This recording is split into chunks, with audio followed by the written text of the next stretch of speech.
Boa noite, graça e paz a todos. Bom revê-los aqui outra vez, para nós aprendermos juntos. Tem sido um momento precioso estar aqui na quarta-feira, onde a gente tem a oportunidade de aprender doutrina bíblica, que é algo essencial ao crescimento do crente, e onde também temos a oportunidade de buscar ao Senhor em oração. Que Deus então abençoe a sua vida, que Deus recompense você por haver priorizado esse momento hoje.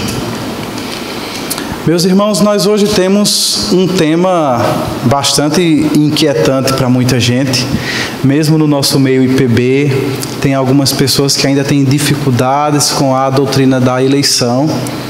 E a gente entende demais. De fato, é uma doutrina que é totalmente antinatural ao homem natural.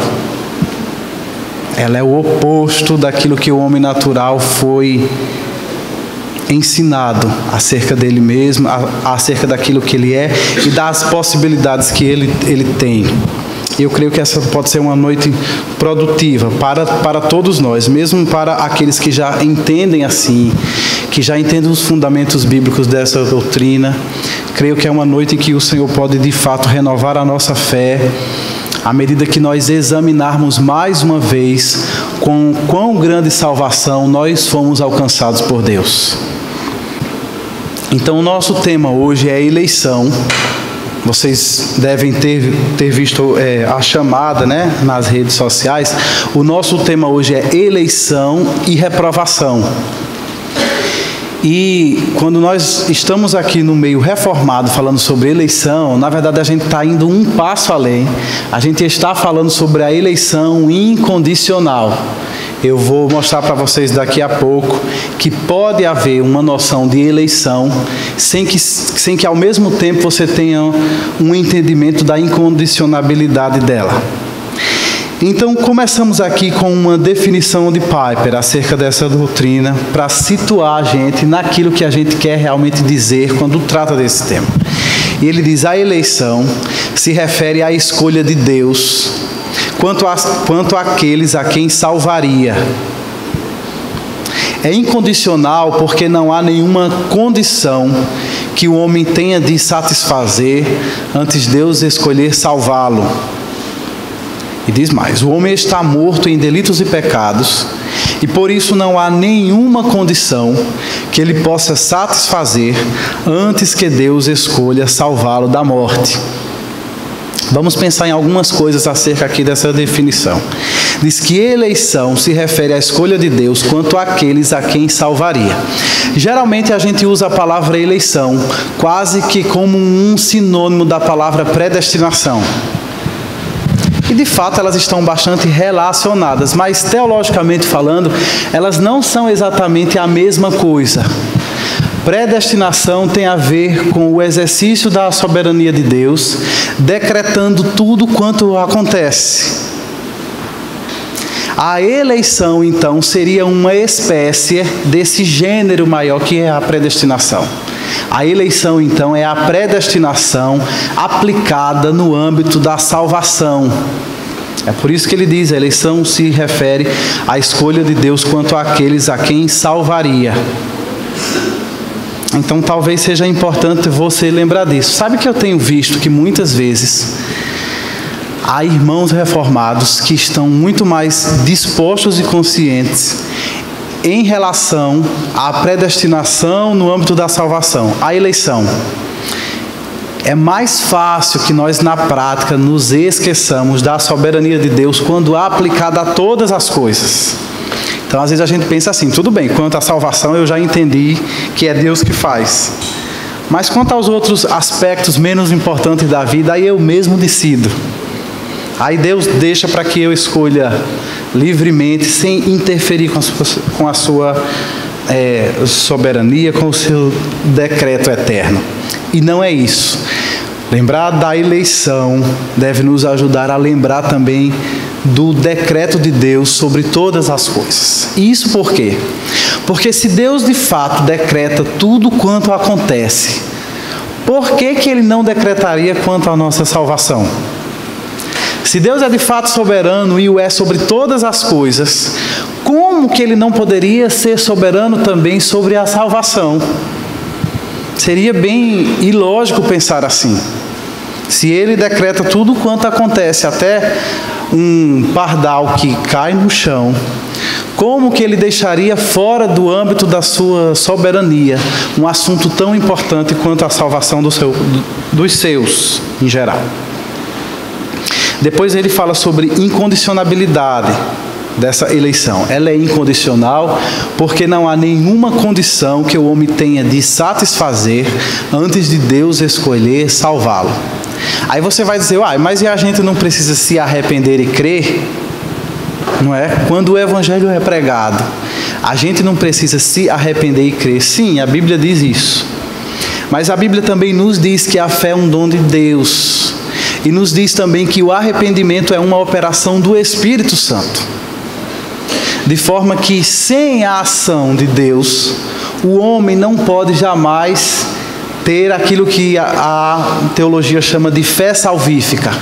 Você pode até naturalmente vir a crer que Deus existe. E isso apenas coloca você no mesmo nível dos demônios. A Bíblia diz que os demônios creem que Deus existe. E além disso, eles até tremem. Talvez a gente, nesse caso, a gente não chegue nem ao nível do demônio, porque a gente raramente treme diante dessa realidade. A fé salvífica, ela vai muito além. A fé salvífica, ela se apropria da promessa da salvação. Ela crê que o sacrifício de Cristo é suficiente para tirar você do estado de condenação. E isso não é algo natural. Isso não é algo a que o homem natural possa chegar por conta própria. É só através da operação do Espírito Santo, convencendo e convertendo esse homem, que ele pode chegar a esse nível de fé. Da mesma forma, o arrependimento. Contando com seus próprios recursos naturais, o homem pode chegar a algo que muitas vezes é confundido com o arrependimento, que é o remorso. O remorso é aquela tristeza produzida quando a gente começa a levar em consideração as consequências do pecado. Então, se você roubou na empresa onde você trabalha, por exemplo, que Deus o livre disso, e você começa a considerar a possibilidade de que esse roubo pode ser descoberto, que você será demitido, que você já não terá mais aquele salário bom a que você estava acostumado. Isso causa uma tristeza em você por causa das consequências desastrosas que você vai precisar enfrentar. Isso não é arrependimento, isso é remorso. O arrependimento operado pelo Espírito Santo é a tristeza por ter ofendido a lei de Deus, por ter se rebelado contra Deus, independente das consequências. Pode até nem ter consequências imediatas, mas o crente sabe que ele ofendeu a pessoa de Deus, ele ofendeu a santidade de Deus, e por causa disso, em si mesmo, o Espírito Santo produz arrependimento no coração dele. Isso é algo que aqui também o homem natural não pode chegar.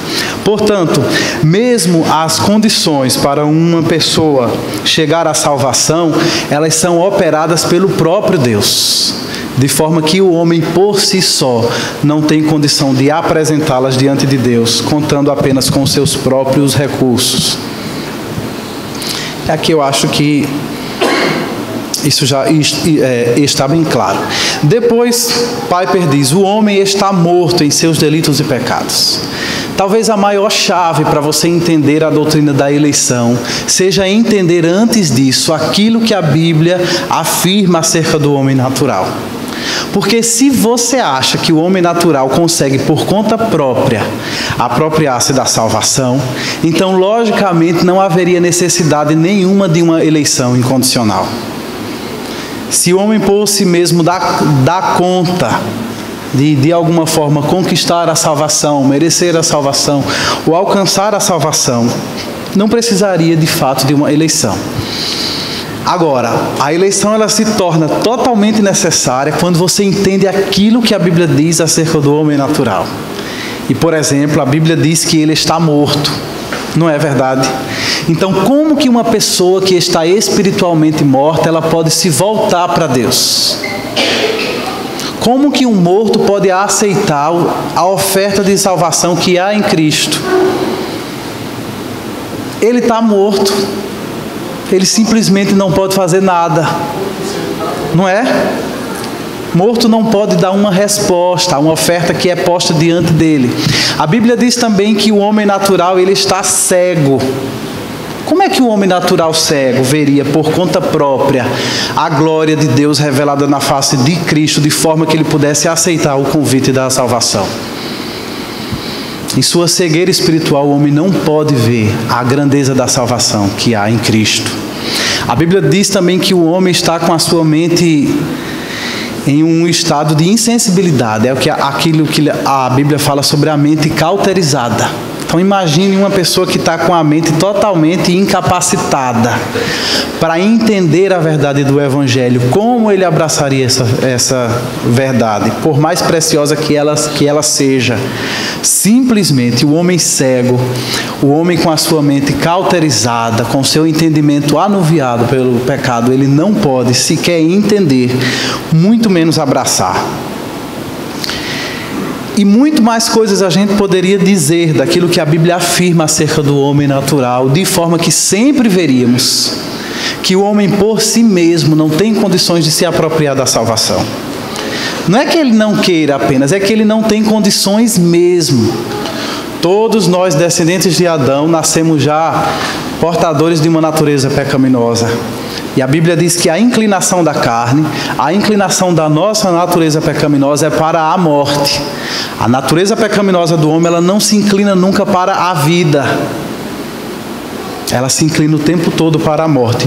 O que faria então um homem que está morto, um homem que está cego, um homem que está com a sua mente obscurecida pelo pecado e um homem que está constantemente inclinado para a morte? O que poderia fazer uma pessoa dessa, de uma hora para outra, se inclinar para a vida? Somente a eleição incondicional da parte de Deus e toda a operação de redenção que se segue por causa disso. Então, se tem uma coisa que a gente precisa entender, que a doutrina da eleição não quer dizer que tenha por aí afora pessoas desejando a salvação, buscando a salvação, pedindo a Deus para ser salvas, e Deus olha para ela e diz: não, você não foi eleito. Você não está na minha lista de eleitos. Pelo contrário, a doutrina da eleição vai nos mostrar que ninguém está buscando a Deus, porque estão todos mortos. Ninguém está buscando a salvação, porque são todos cegos. E é Deus, em sua graça e em sua misericórdia, que vence a nossa cegueira, vence a nossa incredulidade, e aqueles a quem Ele escolheu, Ele opera a salvação de uma maneira eficaz. Da mesma forma, não tem ninguém que seja eleito por Deus e diga: Deus, eu não quero ser salvo. Eu recuso. Você me escolheu, mas eu simplesmente não quero. Aqueles que foram eleitos, tiveram seus olhos abertos, foram retirados do seu estágio de morte espiritual. Agora eles podem ver a glória de Deus na face de Cristo. Agora eles podem entender a grandeza da oferta do Evangelho. E, portanto, eles sempre responderão positivamente, porque eles foram alvo da operação redentora do Espírito Santo. Isso nos ajuda a muitas vezes entender que a eleição não se torna uma coisa tirana contra a vontade humana. Não existe pessoas querendo ser salvas e que não vão ser salvas afinal, porque não foram escolhidas. Da mesma forma, não existe pessoas salvas, eleitas, que estejam rejeitando a salvação e ao mesmo tempo Deus está empurrando elas, obrigado, para dentro do céu. A eleição de Deus, ela desperta a nossa vontade.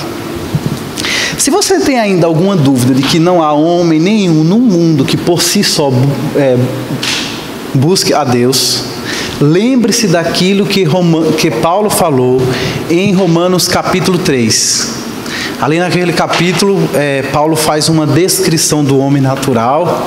Na verdade, ele faz uma coxa de retalho de várias citações de textos do Antigo Testamento. Depois, com o tempo, você lê Romanos capítulo 3. E lá ele diz: não há quem entenda, não há quem busque, não há nenhum justo, nenhum sequer. Essa expressão, não há quem busque, é a que me chama mais atenção, porque nós vivemos, eu já disse isso aqui antes, num mundo extremamente religioso. e a gente olha para as nações e a gente vê práticas religiosas altamente devotadas às suas divindades. E contra toda essa evidência, né, daquilo que a gente vê em nossa volta, a Bíblia diz: não há quem busque a Deus, não há nenhum sequer. A partir do que a gente entende que o que essas pessoas estão buscando é aos ídolos que os seus próprios corações pecaminosos inventaram, mas a Deus mesmo, ao Deus Pai do nosso Senhor Jesus Cristo, ninguém está buscando, a menos que o Espírito Santo intervenha e mude a disposição natural do coração deles. Agora, será que essa é uma ideia apenas teológica? Será que essa é uma ideia que os nossos irmãos reformadores inventaram? Ou será que isso tem apoio bíblico? Irmãos, há vasto apoio bíblico. Na Bíblia inteira, de Gênesis a Apocalipse, você vai ver a figura dos eleitos. O tempo todo é mencionado aqueles que são escolhidos. Talvez uma pessoa possa analisar todos esses textos que a gente vai ler hoje e não acreditar na incondicionalidade da eleição, mas negar a eleição é muito difícil, porque a Bíblia toda expressamente está afirmando a eleição. Então você pode ter até uma interpretação diferenciada do que seria essa eleição, digamos assim. Mas você negar a eleição é muito difícil fazer isso, porque a Bíblia está expressamente afirmando isso o tempo todo. Compare, por exemplo, com a doutrina da Trindade. Na Bíblia não ocorre nenhuma vez a palavra Trindade, e mesmo assim, pelas evidências bíblicas, nós cremos na Trindade. Mas já no caso da eleição, da predestinação, você tem essa palavra expressamente reproduzida na Bíblia o tempo todo, de forma que se torna muito difícil você negar a existência dessa eleição. Comecemos então com Marcos, capítulo 13, e nós vamos ler aqui alguns versículos. O Senhor Jesus está ensinando acerca do fim dos tempos. O assunto não é nem eleição propriamente, o assunto não é a doutrina da salvação, o assunto não é uma aula de calvinismo, o assunto é o fim dos tempos. Mas mesmo assim, Jesus o tempo todo fala da eleição. Vamos ler? Se o Senhor não tivesse abreviado tais dias, ninguém sobreviveria. Mas por causa dos eleitos, por Ele escolhidos, Ele os abreviou. Pois aparecerão falsos cristos e falsos profetas, que realizarão sinais e maravilhas para, se possível, enganar os eleitos. Então se verá o Filho do Homem vindo nas nuvens com poder e glória, e grande glória. E Ele enviará os seus anjos e reunirá os seus eleitos dos quatro ventos, dos confins da terra, até os confins do céu. Temos aqui uma palavra escatológica. E o alvo da salvação escatológica, quem é? O tempo todo diz os eleitos. 3 vezes repetido, e até uma vez falada quase que de forma pleonástica, né? Eleitos por Ele, escolhidos. Ou seja, para enfatizar que eles não foram meramente eleitos, mas que eles foram eleitos por Cristo. João capítulo 6, Jesus mais uma vez dizendo: todo que o Pai me der virá a mim, e quem vier a mim eu jamais rejeitarei. E esta é a vontade daquele que me enviou, que eu não perca nenhum dos que Ele me deu, mas os ressuscite no último dia. É por isso que eu lhes disse que ninguém pode vir a mim, a não ser que isto lhe seja dado pelo Pai. Vocês não me escolheram, mas eu os escolhi. Quando você lê esse versículo, vocês não me escolheram, mas eu os escolhi, isso traz à sua mente alguma outra porção da Bíblia? Não faz você lembrar, por exemplo, do caso de Israel, ou propriamente de Abraão? Você lê Gênesis 12, quem escolheu quem? Foi Deus escolhendo Abraão e chamando soberanamente ele da terra de Ur? Ou foi Abraão de alguma forma procurando a Deus e escolhendo a Deus? Você consegue lembrar, por exemplo, daquela outra passagem bíblica que diz que foi Deus que nos amou primeiro? não foram vocês que me escolheram, mas foi eu que os escolhi. Atos. Agora os apóstolos já estão mundo afora pregando a mensagem do Evangelho. E certa vez, quando eles estavam lá, proclamando acerca de Cristo, ouvindo isso, os gentios alegraram-se e bendisseram a palavra do Senhor. E como consequência, creram todos os que haviam sido designados para a vida eterna. Você consegue olhar para essa última frase e estabelecer uma relação de causa e consequência? Quando a gente estuda métodos de estudo bíblico, existe uma etapa que é da observação. E na observação, talvez uma das coisas mais importantes é você analisar a relação que há nas sentenças. Então, às vezes você observa uma relação de comparação, contraste, repetição, ênfase, enfim. Mas existe sempre uma que é bem especial, que é a de causa e consequência. Afirma-se uma causa e afirma-se uma consequência. Quando você olha para essa última frase, e creram todos os que haviam sido designados para a vida eterna, o que é causa e o que é consequência aqui? A causa é: haviam sido designados para a vida eterna. A consequência, eles creram. Romanos. Esse texto é maravilhoso. Eu acho que todo mundo, os calvinistas, os arminianos, os pelagianos, os liberais, todos gostam desse texto. Da primeira parte só. Daquele versículo que diz que Deus, segundo a NVI, sabemos que Deus age em todas as coisas para o bem daqueles que o amam. A Almeida diz o quê? Todas as coisas cooperam para o bem daqueles que amam a Deus. E geralmente a gente bota o ponto final aí, não é? Tudo cooperou. Até os contratempos que eu tive hoje, as raivas que eu tive hoje, tudo está cooperando. Isso é que é um Deus bom, não é? Eu creio nele. Mas o texto vai além, ele diz: esses a quem ele ama e para os quais tudo coopera para o seu bem.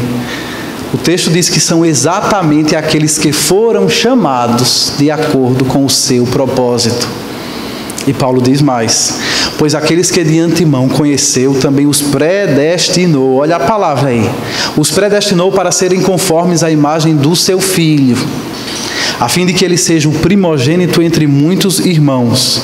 E aos que predestinou, também chamou. E aos que chamou, também justificou. E aos que justificou, também glorificou. Perceba essa linha completa da redenção na vida de uma pessoa que foi escolhida por Deus. Ela foi predestinada, isso foi Deus que fez. Depois ela foi chamada, e esse chamado foi Deus que fez. Ela foi justificada, e a justificação é obra de Deus. E na consumação nós seremos glorificados. A glorificação aqui refere-se àquela etapa última da nossa redenção. Ou também pode-se dizer a consumação da redenção, quando nós vamos receber um corpo glorificado, um corpo transformado, um corpo que vai ser liberto da sua natureza pecaminosa e de toda decadência a que ele ficou exposto por causa da queda. É isso que a Bíblia, refere-se quando ela fala na glorificação. É como se fosse uma dimensão futura da salvação. A dimensão futura da salvação. Você viu que algumas vezes Paulo fala sobre a salvação que há de ser revelada. Ou seja, existe um sentido em que nós ainda seremos salvos. Nós já fomos salvos da condenação do pecado. Isso se deu quando nós somos justificados. Nós estamos sendo salvos da influência do pecado através da santificação. Mas a Bíblia fala também que nós vamos ser salvos da presença do pecado. Ou seja, nós vamos ser libertos ou livres da nossa natureza pecaminosa, e isso é glorificação. Pois bem, esse processo todo, ele é orquestrado e é executado por Deus. E isso é que é soberania aplicada à salvação. Vamos mais. Paulo ainda falando sobre isso. Colossenses capítulo 3, versículo 12, ele diz: portanto, como povo escolhido de Deus, santo e amado, revistam-se de profunda compaixão. Como você nega aí a palavra escolhido? Que interpretação você tem para suavizar o sentido óbvio da palavra escolhido? Depois ele diz mais, mas nós devemos dar sempre graças a Deus por vocês, irmãos amados pelo Senhor, porque desde o princípio, Deus os escolheu para serem salvos, mediante a obra santificadora do Espírito e a fé na verdade. Por isso, tudo suporto por causa dos eleitos. Pedro também fala sobre isso, não é uma ideia de Paulo. Hoje em dia tem aí umas vertentes, né, teológicas que diz que foi Paulo que perverteu a teologia cristã. Pois bem, pelo menos nesse assunto, Paulo está falando em unanimidade com os outros apóstolos. Veja, por exemplo, Pedro escrevendo a sua carta, e ele começa a carta dizendo: Pedro, apóstolo de Jesus Cristo, aos eleitos de Deus. Mais à frente ele diz: vocês, porém, são geração eleita, sacerdócio real, nação santa, povo exclusivo de Deus, para anunciar as grandezas daquele que os chamou das trevas para a sua maravilhosa luz. Não apenas Jesus, Paulo e Pedro, mas observe também João falando sobre a mesma coisa. Quando ele escreve a sua segunda carta, ela começa quase que da mesma forma daquela carta que Pedro escreve, e também trazendo a mesma temática de algumas cartas de Paulo, como, por exemplo, Efésios, que começa falando sobre a nossa eleição. João, então, escrevendo, diz: o presbítero, a senhora eleita. Os filhos da sua irmã eleita lhe enviam saudações. Ou quando ele escreve Apocalipse, e quando chega lá no capítulo 17, versículo 14, e esse é o meu versículo predileto da Bíblia inteira, diz: guerrearão contra o Cordeiro, mas o Cordeiro os vencerá, pois é o Senhor dos senhores e o Rei dos reis. A vitória de Cristo, o brado de vitória escatológico, não para por aí. E vencerão com ele os seus chamados, escolhidos e fiéis. Então, é bem complicado você negar a doutrina da eleição, porque há respaldo bíblico o tempo todo. E geralmente quando a gente vê negativas acerca dessa doutrina, são negativas baseadas nos sentimentos pessoais da pessoa. A pessoa acha que é injusto, a pessoa acha que ela poderia se voltar para Deus de alguma forma. Quase nunca é contextos bíblicos. Mas, como eu disse, a nossa aula hoje não é apenas sobre eleição, é sobre eleição incondicional. Porque, pelo menos no arminianismo clássico, existe uma noção de eleição. Eles não negam a eleição. Eles negam que essa eleição seja incondicional. Eles acreditam, então, na eleição condicional, que Deus elege pessoas de acordo com algumas condições estabelecidas. Ou seja, que Deus elegeu aquelas pessoas que Ele previu que cumpriria algumas condições. Bem, essa é uma noção de eleição condicional que eu acho que a gente vê mais nos livros. Na prática, pelo menos com aqueles irmãos arminianos com quem eu pude conversar, eles não pareciam ser muito arminianos clássicos. Eles estavam mais para aquilo que a teologia chama de semi-pelagianismo ou mesmo pelagianismo. São aquelas pessoas que não têm qualquer noção de eleição. Não têm qualquer noção de predestinação. Seja condicional, seja incondicional, de qualquer forma, são pessoas que mais ou menos negam qualquer dimensão de uma escolha soberana. Então, quando a gente aqui discute se a eleição ela é condicional ou se ela é incondicional, na verdade o que nós estamos então trazendo à tona é se essa eleição ela é baseada em alguma virtude presente nos escolhidos, ou se essa eleição é baseada tão somente na livre e soberana vontade de Deus. Ou seja, o fato de eu ser uma pessoa escolhida, o fato de eu ser eleito, isso se deu por critérios que estão em mim ou por critérios que estão em Deus? O que é que a Bíblia diz sobre isso? João, mais uma vez, escrevendo palavras e ensinamentos de Cristo. Então, Cristo está aqui naquele embate com aqueles incrédulos, principalmente líderes, religiosos, fariseus, e Jesus dirige a palavra a eles e diz: vocês não creem porque não são minhas ovelhas. As minhas ovelhas ouvem a minha voz, eu as conheço e elas me seguem. Eu lhes dou a vida eterna e elas jamais perecerão. Ninguém as poderá arrancar da minha mão. Meu Pai, que as deu para mim, é maior do que todos, e ninguém as pode arrancar da mão do meu Pai. E aqui vamos outra vez fazer aquele exercício de causa e consequência, tá? Primeira frase: vocês não creem porque não são minhas ovelhas. Qual é a causa? Vocês não são minhas ovelhas. A consequência é: por isso vocês não creem. Quando você pensa numa noção de eleição condicional, você está invertendo a ordem. Você diz: elas não são ovelhas porque não creram. E a Bíblia diz: não, é o contrário. Vocês não creem porque vocês não são as minhas ovelhas.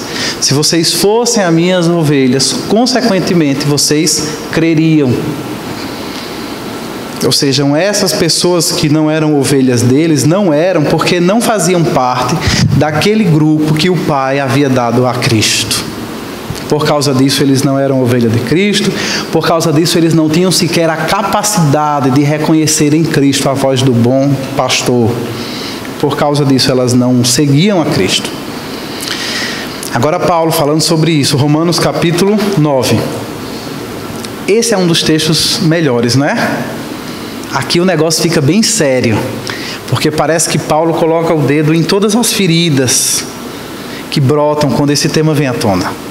Todas aquelas perguntas inquietas que os homens fazem quando esse tema vem à tona, Paulo, de uma forma bem aberta, toca em todas elas e responde a todas elas. Então Paulo: e esse não foi o único caso. Também os filhos de Rebeca tiveram um mesmo pai, nosso pai Isaque.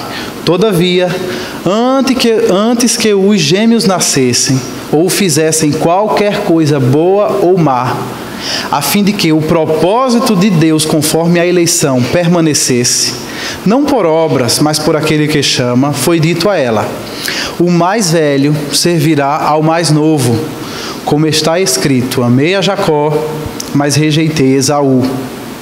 E então que diremos? Acaso Deus é injusto? De maneira nenhuma, pois ele diz a Moisés: terei misericórdia de quem eu quiser ter misericórdia, e terei compaixão de quem eu quiser ter compaixão. Portanto, isso não depende do desejo ou do esforço humano, mas depende da misericórdia de Deus. Essa última frase não é uma conclusão minha, não, é textual. Romanos capítulo 9, versículo 16. Isso não depende, ou seja, o fato de Jacó ter sido escolhido ao passo que Esaú foi rejeitado. Essa escolha e essa rejeição não dependeu do desejo, do esforço humano deles. Dependeu única e exclusivamente da misericórdia de Deus. Porque se dependesse apenas deles, ambos seriam rejeitados, porque ambos são pecadores. Mas Deus graciosamente resolveu amar Jacó. Depois a gente fala mais um pouquinho sobre isso. Paulo, mais uma vez, agora escrevendo uma carta à igreja de Éfeso. Ele começa essa carta já falando sobre esse assunto.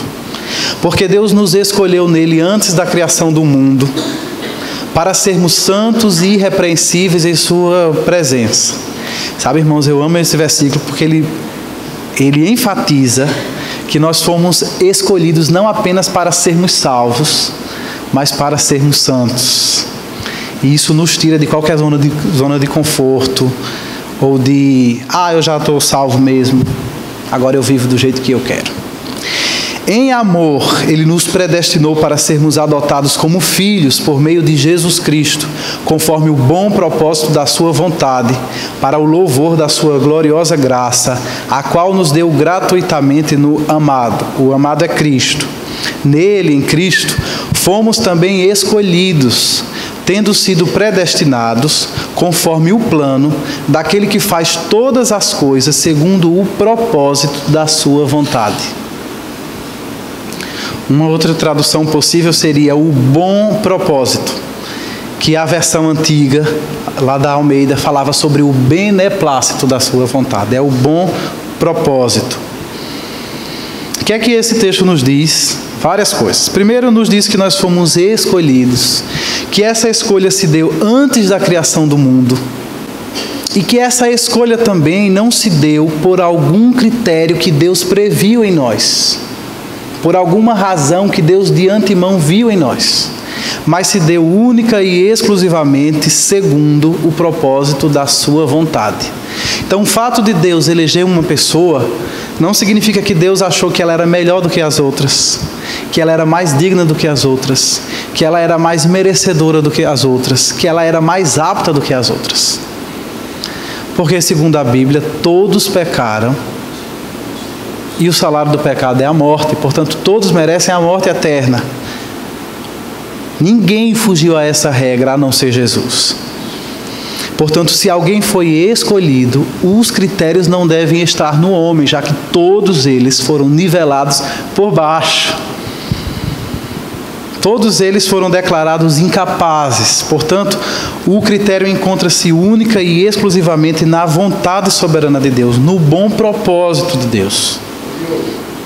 Fala.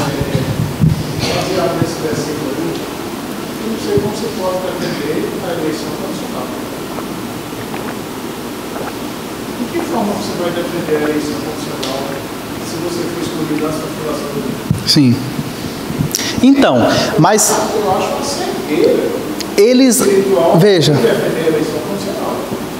mas veja bem uma coisa. O arminianismo clássico, nós não estamos aqui falando sobre essas, pelagianismo que a gente vê por aí fora. A gente está falando sobre arminianismo clássico. Ele acredita que os eleitos foram eleitos de fato antes da fundação do mundo, mas como resultado da presciência de Deus. Então, mesmo antes que houvesse seres humanos, Deus previu aquelas pessoas que responderiam positivamente à oferta do Evangelho e Deus escolheu eles. Mais ou menos era como se nós estivéssemos dizendo que Deus escolheu aquelas pessoas que Ele previu que escolheriam a Deus. Isso enfraquece muito, essa escolha. Eu escolho aquela pessoa que me escolheu. Então, na verdade, eu não escolhi ninguém. Eu fui, na verdade, escolhido. Deus ficou à mercê do pecador. Deus ficou à mercê do pecador, esperando ver quem o escolheria, para que Deus depois dissesse: eu escolho também. O que não faz sentido nenhum. Eu acredito que essa forma de raciocínio, ela provém da intenção de você conciliar a noção de soberania de Deus com a noção de responsabilidade humana.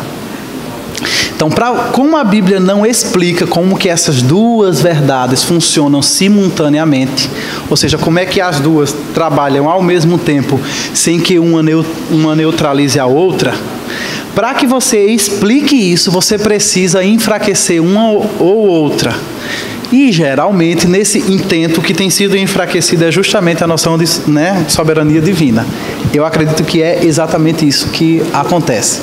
Uma vez eu vi uma explicação do pastor ele querendo, explicando exatamente isso. Ele disse que se você considerasse que a linha do trem, são dois trilhos, né? Ele disse, uma é a soberania de Deus e a outra é a responsabilidade humana. Elas correm juntas. Elas andam juntas.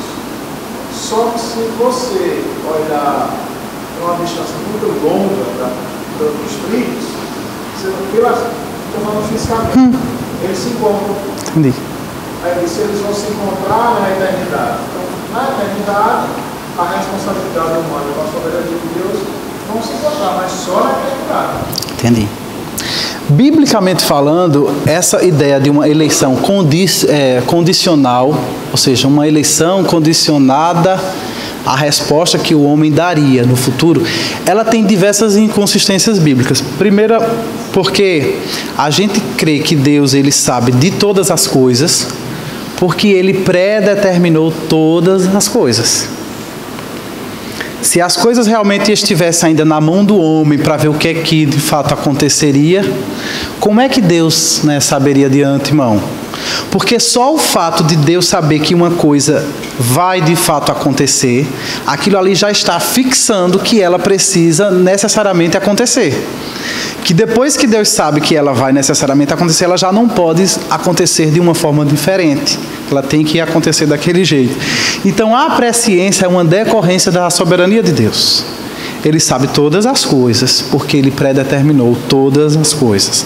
Em segundo lugar, há uma inconsistência também com o fato da natureza do homem. Então, na eleição condicional, eles acreditam que Deus previu aquelas pessoas que responderiam positivamente à oferta do Evangelho. Mas a gente viu, ou a gente aqui citou, né, por alto, que o homem está morto, que o homem está cego, que o homem está com o coração endurecido. Então, como é que esse homem, ou alguns desses homens, poderia dar uma resposta positiva à oferta do Evangelho, se ele, por natureza, está completamente incapacitado? Isso seria impossível para a natureza do homem. Aí, por causa disso, o arminianismo cria outros artifícios. Por exemplo, uma noção de graça superveniente. Seria uma noção de que, nesses casos, Deus aplica uma graça que capacita esse homem, mesmo morto, cego e insensível, a responder. Ou seja, Deus dá uma ajudinha. É bem impossível defender isso biblicamente. Mas vamos lá para frente. Tá, nós já lemos aqui diversos, né, textos bíblicos. Eu acredito que seja bem útil também que a gente examine o texto da Confissão de Fé. Como é que ela sintetiza todo esse entendimento? Confissão de Fé de Westminster, capítulo 3, o 5. Segundo o seu eterno e imutável propósito, e segundo o santo conselho e beneplácito da sua vontade, Deus, antes que fosse o mundo criado, escolheu em Cristo, para a glória eterna, os homens que são predestinados para a vida. Para o louvor da sua gloriosa graça, Ele os escolheu de sua mera e livre graça e amor, e não por previsão de fé, ou de obras, ou de boas obras e perseverança nelas, ou de qualquer outra coisa na criatura que a isso o movesse como condição ou causa. Vamos ler outra vez esse texto? Ele é bem assim complexo, bem rico. Acho que uma primeira leitura a gente perde muita coisa. Vamos ler novamente, presta bem atenção. Segundo o seu eterno e imutável propósito, e segundo o santo conselho e beneplácito da sua vontade, Deus, antes que fosse o mundo criado, escolheu em Cristo para a glória eterna os homens que são predestinados para a vida. Para o louvor da sua gloriosa graça, Ele os escolheu de sua mera e livre graça e amor, e não por previsão de fé, ou de boas obras e perseverança nelas, ou de qualquer outra coisa na criatura que a isso o movesse, como condição ou causa. Ou seja, a condição, a causa não está no homem, está única e exclusivamente em Deus. Eu acho bem interessante o texto da Confissão de Fé, que coisa que a gente passa quase uma hora discutindo, debatendo, num parágrafo só a confissão de estudo. Ela é bem útil nisso. Algumas objeções. Como sempre, quando a gente fala sobre esse assunto, tem 1001 objeções. Das 1001, eu selecionei 5. Vamos tentar aqui, né, tratar sobre elas. Primeiramente, quando algumas pessoas ouvem acerca de uma noção bíblica de eleição, as pessoas falam, não. Isso seria injustiça da parte de Deus. Qual seria essa injustiça? Escolher um e outros não. Essa é a resposta mais humana possível. Quando uma pessoa disser isso, você não fique chateado, não fique frustrado, decepcionado. A pessoa está sendo apenas humano. O homem natural, ele pensa exatamente isso. Primeiramente, ele pensa que ele é que tem a capacidade de escolher a Deus. E se ele quiser aceitar, ele aceita. Se ele não quiser, ele não aceita. Se ele quiser buscar, ele busca. Se ele não quiser, ele não busca. Quem decide é ele. O homem natural pensa assim. E além disso, o homem pensa também que se Deus escolheu alguns, então ele também deveria escolher todos. Que ele não poderia ter escolhido alguns para a salvação e outros para a condenação. Romanos fala sobre isso e Paulo traz justamente à tona essas perguntas que o homem natural faz sempre que esse assunto é tratado. Então, falando sobre aquele texto que nós já tínhamos lido antes, mais uma vez. E então o que diremos? Acaso Deus é injusto? Ou seja, Paulo sabe que quando esse assunto vem à tona, a primeira acusação se levanta não contra quem está falando, mas contra Deus. De que se assim o fosse, Deus seria injusto. E ele responde, de maneira nenhuma.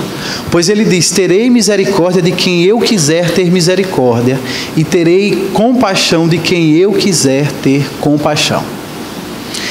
Irmãos, a gente precisa entender que Deus seria injusto se uma pessoa não tivesse pecado nenhum e Deus a condenasse. Se ele fizesse isso, ele seria injusto. Se Deus condenasse o inocente, aí nós poderíamos dizer, Deus é injusto. Mas nesse assunto a gente viu que não há ninguém inocente. Todos por causa da sua própria rebelião contra Deus, todos por causa do seu próprio pecado, são condenados à morte.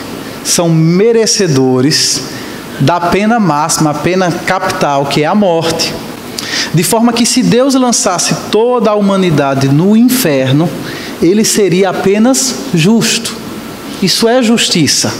Agora, se numa condição dessa, de todo mundo condenado, todo mundo destinado à morte eterna, Deus, pela sua graça, pela sua bondade, pelo seu amor, ele resolve salvar alguns, mesmo que fosse 1, 10, 100, 1000, 1 milhão, não importa o número, 144 mil dos testemunhos de Jeová, não importa, quantos fossem, na hora que Deus resolve salvar um pecador que merecia a condenação, isso não é injustiça, isso é misericórdia. Por isso que Paulo diz, pois ele diz a Moisés, terei misericórdia de quem eu quiser ter misericórdia e terei compaixão de quem eu quiser ter compaixão. Não há nada no universo inteiro que obrigue a Deus a ter compaixão de todo mundo, a ter misericórdia de todo mundo. De fato, se Deus quisesse ter salvo todo mundo, ele poderia, não poderia? Mas ele não quis. Por quê? Eu não sei. A Bíblia não diz isso. A Bíblia diz que ele escolheu um número definido de eleitos e isso ele o fez para a sua própria glória. Ponto. A gente para por aqui. Então não é injustiça, é misericórdia. Por isso, diz o texto, não depende do desejo ou do esforço humano, mas da misericórdia de Deus. Portanto, Deus tem misericórdia de quem Ele quer, da mesma forma também como Ele pode endurecer a quem Ele quiser. Como a gente hoje anunciou, se você fala sobre eleição, naturalmente você está trazendo à tona também a ideia de uma reprovação. Ou seja, se há pessoas que foram eleitas, e se ao mesmo tempo nem todos foram eleitos, então existem aquelas pessoas que não foram eleitas. Não é isso um silogismo básico? Deus escolheu pessoas para a salvação. Nem todos os homens foram escolhidos para a salvação. Logo, existem pessoas que não foram escolhidas. A teologia chama essas pessoas de os réprobos. Ou seja, pessoas, e réprobos aqui traz a ideia de pessoas que foram reprovadas. Agora, observa uma coisa, elas não foram reprovadas porque elas não foram eleitas. Elas foram reprovadas diante de Deus pelos seus próprios pecados. E sobre elas, Deus permitiu que a sua justiça desse conta da penalidade do pecado. Esses são os réprobos. E essa não é apenas uma ideia da teologia reformada, mas é uma ideia bíblica também.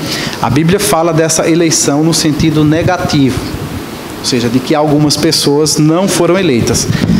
Abra então comigo a sua Bíblia. E aqui eu estou lutando com a Bíblia. Pedro, primeira epístola de Pedro, capítulo 2, versículo 6. Está aqui falando sobre Jesus Cristo. Pois assim é dito na Escritura: eis que ponho em Sião uma pedra angular, escolhida e preciosa, e aquele que nela confia jamais será envergonhado. Portanto, para vocês, os que creem, esta pedra é preciosa, mas para os que não creem, a pedra que os construtores rejeitaram tornou-se a pedra angular, e pedra de tropeço e rocha que faz cair. Ou seja, para algumas pessoas essa é a pedra preciosa, essa é a pedra angular, mas para outros essa pedra, Jesus Cristo, é a pedra de tropeço e, consequentemente, a rocha que os faz cair. E diz mais o texto: os que não creem tropeçam, porque desobedecem à mensagem para o que também foram destinados. Não apenas no caso dos homens, mas você vai ver que biblicamente existe também aquilo que a Bíblia fala sobre os anjos eleitos. Então lembre-se sempre disso. Há uma criação natural, o mundo com os seus habitantes humanos, mas há também uma criação do mundo invisível, a criação do mundo espiritual, onde você tem os anjos. E entre os anjos também existem os anjos eleitos e existem os anjos réprobos. Os anjos eleitos foram aqueles que permaneceram em sua fidelidade diante de Deus, e existe também os anjos réprobos. Tem uma diferença muito grande de nós, que se não fosse a eleição, no nosso caso dos seres humanos, no nosso caso dos descendentes de Adão, todos nós seríamos réprobos. E os anjos não. Uns são eleitos, permaneceram em obediência, e outros são réprobos, desobedeceram. Observe quão grande salvação nos alcançou, porque nós, que naturalmente deveríamos ser todos réprobos, Deus resolveu salvar alguns. E no caso dos anjos, aos que se perderam, Deus não salvou nenhum. E é justamente por causa disso que a Bíblia diz que os anjos observam com grande expectativa aquilo que Deus está fazendo com a igreja. Porque é uma graça que não foi concedida ao mundo espiritual, foi concedida apenas aos seres humanos. Segunda objeção: eleição incondicional seria incompatível com a responsabilidade do homem. As pessoas pensam: se Deus escolheu, que sentido faz uma pessoa ser penalizada porque ela não aceitou a Cristo? Que sentido faz eu ser penalizado por uma escolha que eu não tinha condição de fazer? Se eu não tinha como ir a Cristo, como é que eu posso ser condenado porque eu não fui a Cristo? O texto diz: mas algum de vocês dirá. É aquele mesmo texto de Paulo. Paulo, como eu disse, está levantando todas essas objeções. Mas algum de vocês dirá: então, por que Deus ainda nos culpa? Pois quem resiste à sua vontade? Ou seja, a pergunta é: se a gente não pode fazer nada diferente da vontade de Deus, como é que nós ainda podemos ser culpados disso? E Paulo responde: mas quem é você, ó homem, para questionar a Deus? Acaso aquilo que é formado pode dizer ao que o formou: por que me fizestes assim? O oleiro não tem direito de fazer do mesmo barro um vaso para fins nobres e outro para uso desonroso.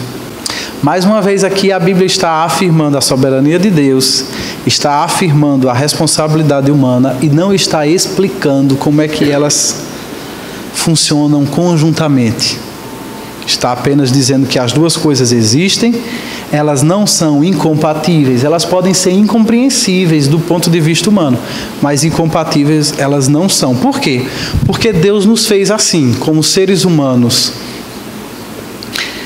capazes de tomar decisões livres, voluntárias, que geram consequências reais e eternas, mas que ao mesmo tempo essas decisões livres acontecem de acordo com a vontade soberana de Deus. Foi assim que Deus nos fez e Ele tem poder para isso, ainda que você não consiga entender plenamente. E esse não é a única coisa da Bíblia que a gente não consegue entender plenamente. Tem um monte de outras coisas que a gente não consegue entender plenamente, e nem por isso a gente se sente na necessidade ou no direito de negá-las. Terceira objeção: se fosse assim, se existisse de fato uma eleição incondicional, então isso desestimularia os perdidos a buscarem a salvação. Irmão, só uma pessoa que não foi regenerada é que pensa assim: eu não sei se eu fui salvo, eu não sei se eu fui eleito, eu não sei se eu fui escolhido por Deus, então eu não vou buscar a Deus. só buscaria a Deus se eu soubesse que eu sou um eleito. Só uma pessoa que não foi regenerada, só um réprobo mesmo, é que pensa assim. Porque uma pessoa que foi regenerada, ela viu o valor que há em Cristo, então ela quer Cristo, ela quer Deus. Ela é habilitada pelo Espírito Santo a desejar Deus.